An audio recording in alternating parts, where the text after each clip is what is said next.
Hi everyone, and welcome back to the Sports Countdown podcast with Declan Hughes and Peter Lynch.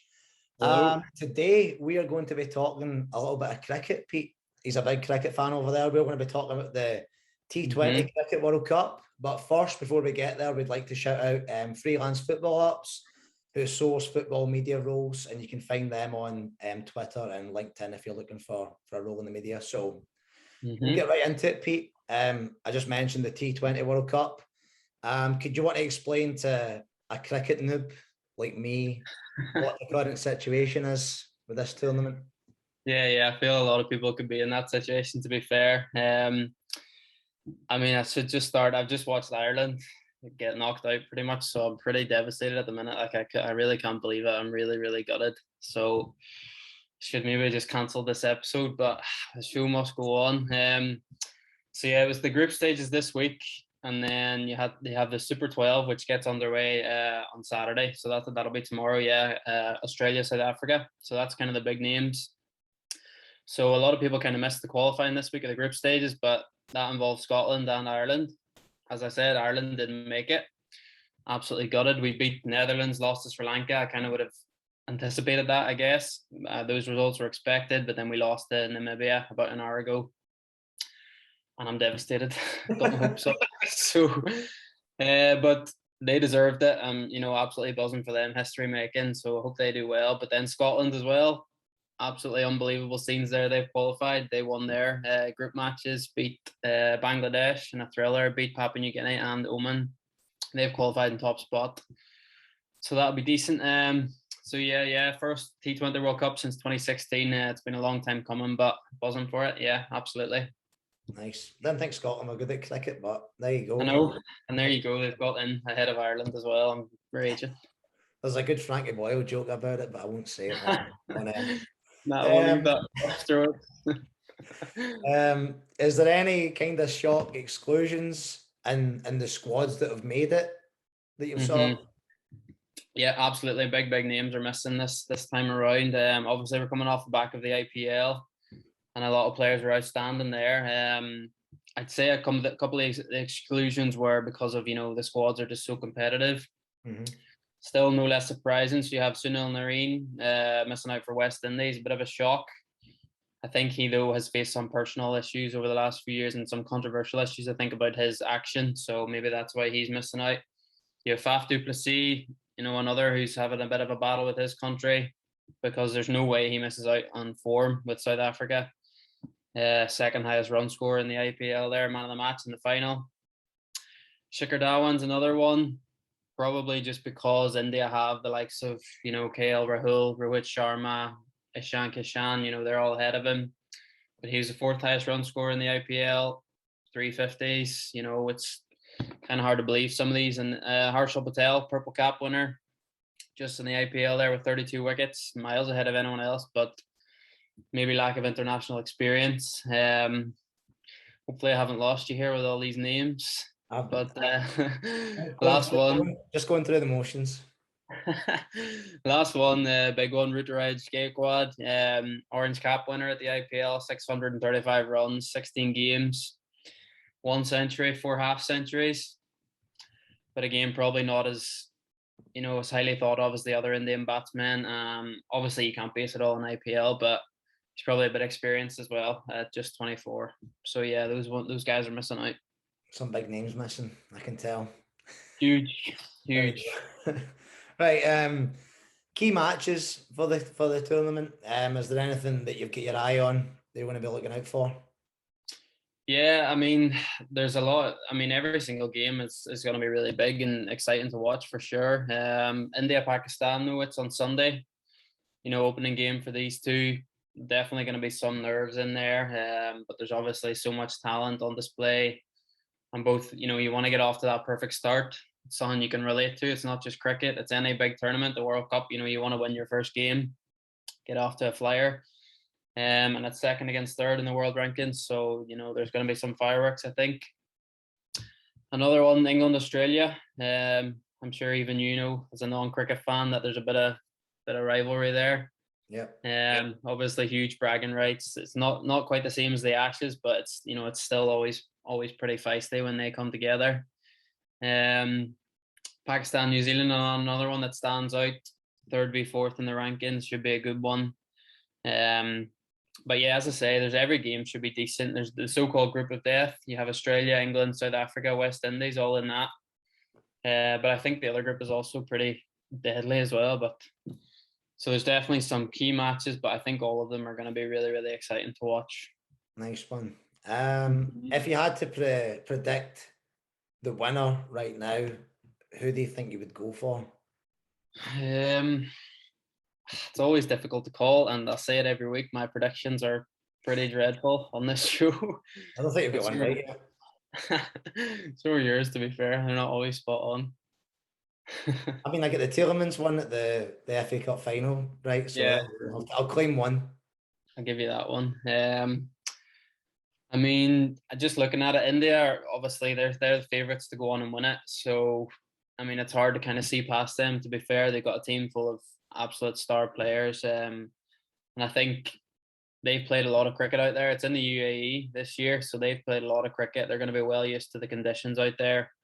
I think that's going to be key because there's definitely going to be a few Scottish boys burning up out there. Like, it's going to be so hot for them. Also have Virat Kohli leading the way. You know, such a big game player, always reliable in competitions like this when it comes right down to the wire.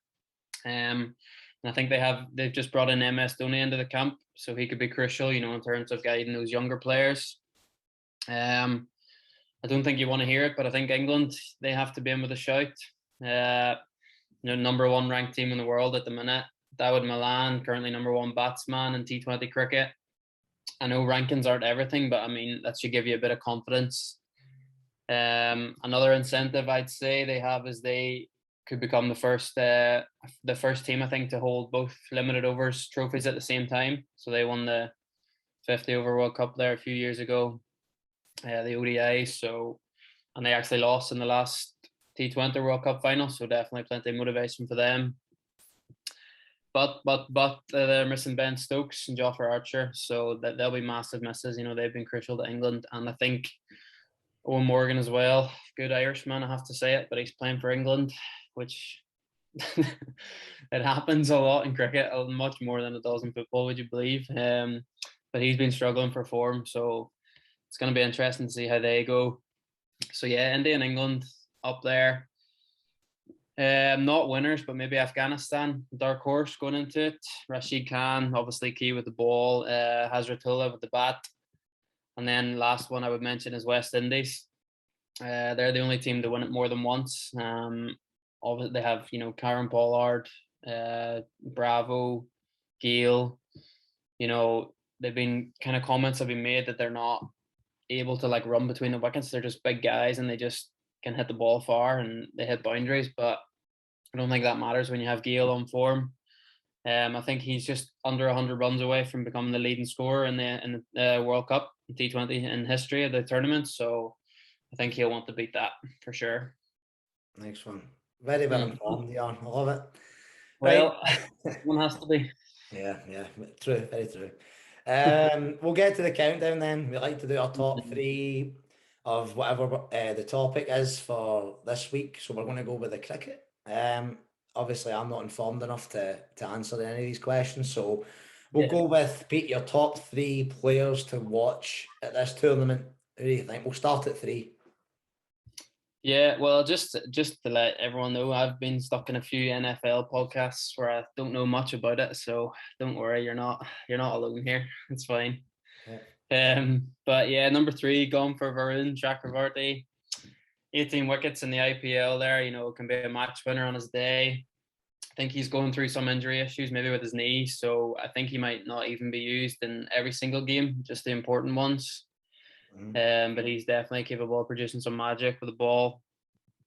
You know, he could be one of the best if he gets enough game time. But then you have Shamsi of South Africa and Khan for Afghanistan, who they could impress as well.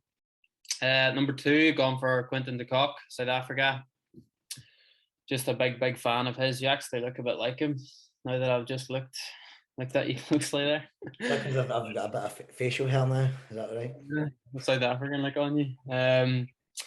But yeah, he's a world class batsman. You know, he's got everything in his locker. he can just win games on his own.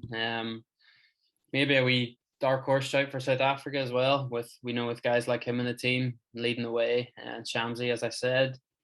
Sounds like to be fair, a leader. A leader, really elegant, really classy. I agree. Sounds and looks like me. There we go. Absolutely. And then number one, I just can't see past Kohli. Just one of the best to ever do it in across all formats of the game in the last decade or so.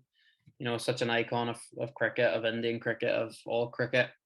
I think he's another one who's chasing that top scoring spot with the bat at T20 World Cups. And he's going to step down as captain of the team after the tournament. So I kind of think that would be a very fitting end, if he was to win that trophy next month.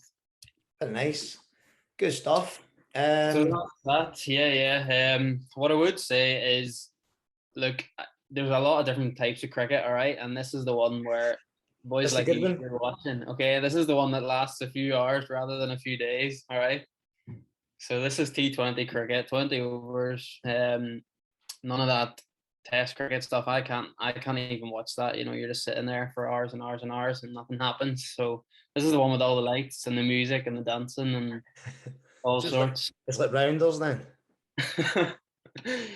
Shout out to Frankie Boyd. You just left that last bit out.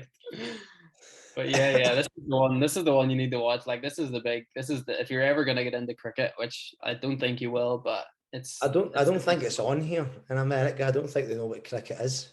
No way. They've got I don't think it's not going to be on TV, but I mean, watching. I mean, if you retweet something on Twitter, I'll watch the clip. There you go. I was so buzzing, but I really can't get over Ireland. I'm really, really upset, and I'm just. Right. Well, on that note, before you start bursting into tears, we'll round up this episode then, right? Yeah. Again, everybody, thank you for watching. We really appreciate the support. Make sure you follow us on all our social platforms. Our man Pete does an awesome job at getting polls and all that good stuff, good content out to you. So make sure he gets that appreciation he deserves. And yeah, again, thank you for watching, and we'll be back again shortly with another episode. Take care.